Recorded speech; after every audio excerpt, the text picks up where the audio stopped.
जब राम और रावण का युद्ध हो रहा था तो सुनो, मेघनाथ ने शक्ति चलाई और नाग पास में भगवान को, राम को, लक्ष्मण को बांध दिया। किसने बांध दिया? नाग पास में। नाग पास में नागों से लपेटवा दिया। नाग पास में राम लक्ष्मण को बांध दिया मेघनाथ ने। बोलो हाँ। अब राम लक्ष्मण क्या हो गए? बेहोश। युद्ध हो गया विराम।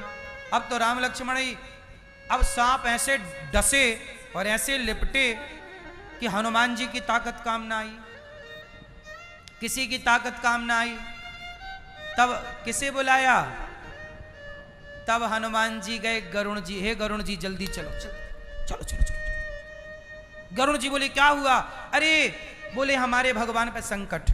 गरुण जी हंसे, हा हा, भगवान पे भी संकट आ सकता है? भगवान तो सबके संकट दूर करते हैं। गरुण जी आए और गरुण जी ने ओ नागों को नौचा। गरुण जी और नाग की बड़ी दुश्मनी है, तो गरुण जी ने नागों को खा लिया। अब सारे नाग भाग गए छोड़ छोड़ के। अब सारा जहर भी उतर गया। राम लक्ष्मण बैठ गए। अब चलो राम लक्ष्मण तो बैठ गए, गरुण जी ने उन्हें बचा भी लिया। पर गरुण जी जब गए तब गरुण जी को लगा, हे भगवान, ये राम लक्ष्मण थोड़ी भगवान हैं, इन्हें तो हमने बचाया, इनके प्राण तो हमने बचाए, हम ना होते तो ये तो मर जाते। ये किस बात के भगवान? अब सोचिए, भगवान की लीला देखिए। अब गरुण जी बड़े परेशान, क्या करें क्या करें।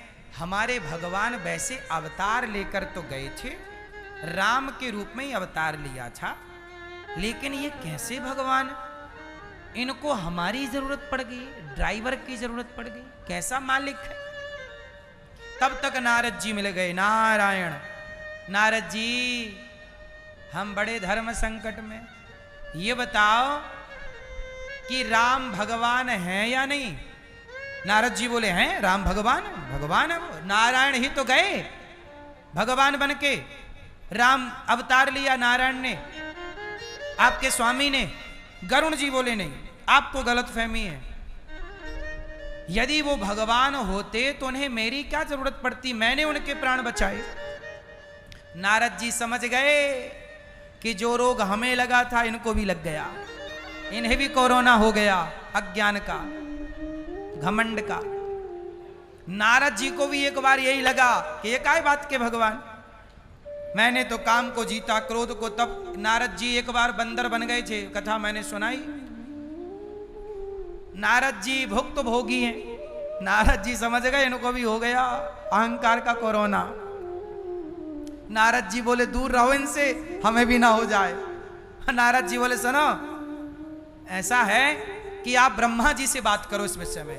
ब्रह्मा जी को ज्यादा पता है कि ये राम भगवान है कि नहीं। लो भैया, अब हुआ, ब्रह्मा जी के पास गए गरुण जी। गरुण जी, ब्रह्मा जी बोले आओ आओ आओ। गरुण जी क्या हुआ? प्रभु थोड़ा डाउट है। डाउट क्या? बोले ये राम भगवान है या नहीं? ब्रह्मा जी बोले, समझ गए, मन मन में राम को प्रणाम किया, हे प्रभु आज एक और कोरोना बैक्टीरिया मिल गया, अभिमान का कोरोना घूम रहा है, बच के रहो। ब्रह्मा जी ने दूर से विदा किया, गरुण जी आप जाइए। कहां जाइए? बोले शंकर जी के पास जाइए। शंकर जी दिन भर राम राम जपते हैं, वही बताएंगे, उनसे बढ़िया कोई नहीं बता सकता। शंकर जी के पास गए गरुण जी।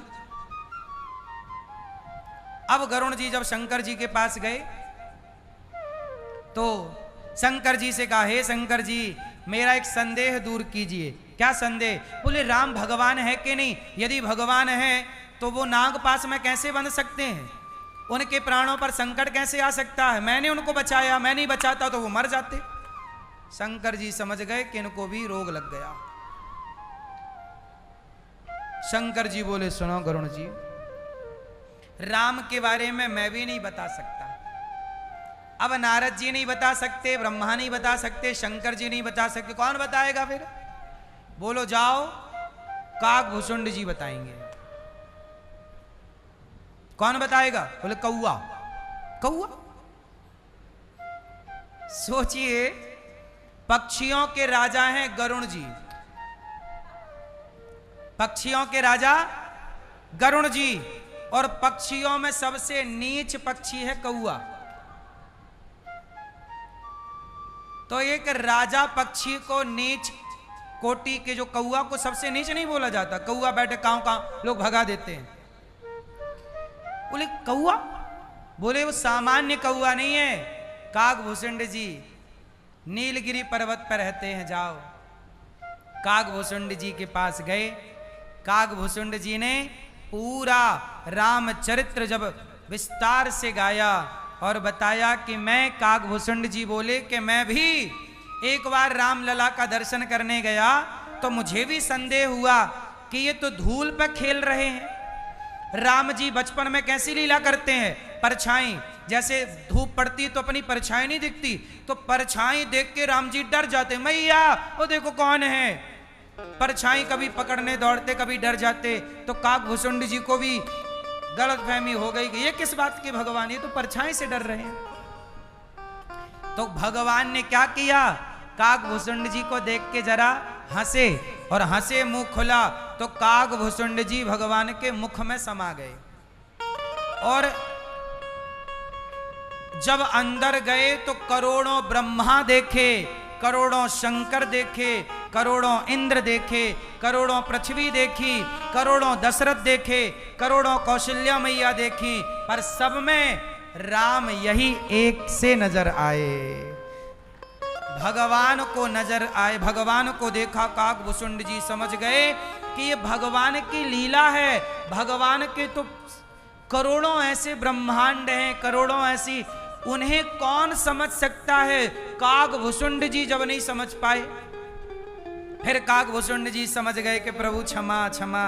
तब भगवान हंसे तो बाहर आ गए, और बाहर आए तब से ये राम कथा गा रहे हैं। आज अभिमान से भरे हुए जब गरुण जी पहुंचे, तो गरुण जी जब नवाए मस्तक और पूरी कथा सुनाई, जब तक भगवान की कथा ना सुनाई जाए तब तक अभिमान समाप्त नहीं होता। कथा सुनाई, गरुण जी का अभिमान मिटा, और गरुण जी समझ गए कि वो नाग पास में बंधना भी एक लीला थी, उन्हें कोई बांध नहीं सकता। वो भगवान भगवान हैं, पर लीला ऐसी सरल करते हैं कि भक्त मोहित हो गए। जिन्हें माता सती ना समझ पाई, माता सती भी तो राम की परीक्षा लेने चल पड़ी। क्यों मैया? शंकर जी की पत्नी माता सती राम की परीक्षा लेने गई कि नहीं? सीता बन करके राम जी ने पहचान लिया, फेल हो गई परीक्षा में। हर जगह सीता राम नजर आए। शंकर जी ने कहा हो गई परीक्षा? बोले कोई परीक्षा नहीं ली। शंकर जी ने त्याग दिया माता सती को। बाद में बिना बुलाए पिता के घर गईं, जलकर भस्म हो गईं, और भस्म हुई तो शंकर जी माता सती का शरीर लेके भागे। जलता भगवान नारायण ने सती के शरीर को काट दिया चक्र से। जहां जहां उनका शरीर गिरा एक एक शक्ति पीठ बन गई। बाद में वही सती पार्वती बनी और शिव पार्वती का विवाह हुआ, जहां भगवान कैलाश में बैठे मां पार्वती के संग। सोचिए, जिस परमात्मा को ब्रह्मा ना जान पाए, जिसको देवर्षि नारद ना समझ पाए, गरुण जी ना समझ पाए, काकभूषुंड जी ना समझ पाए, उस परमात्मा को आप और हम कितना जान पाएंगे? कितनी अक्कल